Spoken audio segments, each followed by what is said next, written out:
आसाम राज्यांत भाजपाच्या फुडारपणाखालच्या एनडीए सरकाराचो सोपूतविधी सुहाळो 12 मे दिसा गुवाहाटी हांगा संपन्न झालो.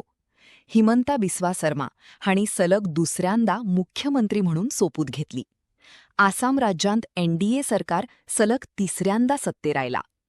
सोपूतविधीचो हो दबाजीक सुहाळो खानापारा हांगाच्या वेटर्नरी फिल्डार झालो. ह्या कार्यावळीक प्रधानमंत्री नरेंद्र मोदी, केंद्रीय मंत्री, भाजपा शासित राज्यांचे मुख्यमंत्री, उपमुख्यमंत्र्या वांगडाच एनडीएचे वरिष्ठ फुडारी आणि उद्योग मळावले मान्यवर उपस्थित आशिल्ले. আৰু অখণ্ডতা অক্ষুণ্ণ ৰাখিম।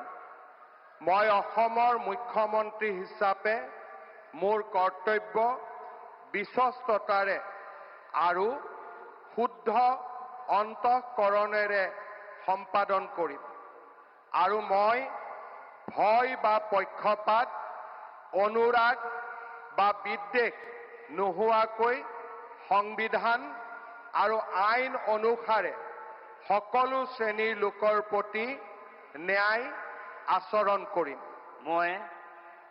মই শ্ৰী হিমন্ত বিশ্ব শৰ্মা ঈশ্বৰৰ নামত শপত লওঁ যে মই অসমৰ মুখ্যমন্ত্ৰী হিচাপে মোৰ কৰ্তব্যৰ যথাযথ সম্পাদনৰ বাবে আৱশ্যক হোৱাৰ বাহিৰে মই এনে বিষয় যি অসমৰ মুখ্যমন্ত্ৰী হিচাপে মোৰ বিবেচনাৰ বাবে অনা হ'ব বা মোৰ জ্ঞাত হ'ব তেনে বিষয় মই কোনো ব্যক্তি বা ব্যক্তিসকলৰ ওচৰত প্ৰত্যক্ষ বা পৰোক্ষভাৱে অৱগত বা প্ৰকাশ নকৰিম।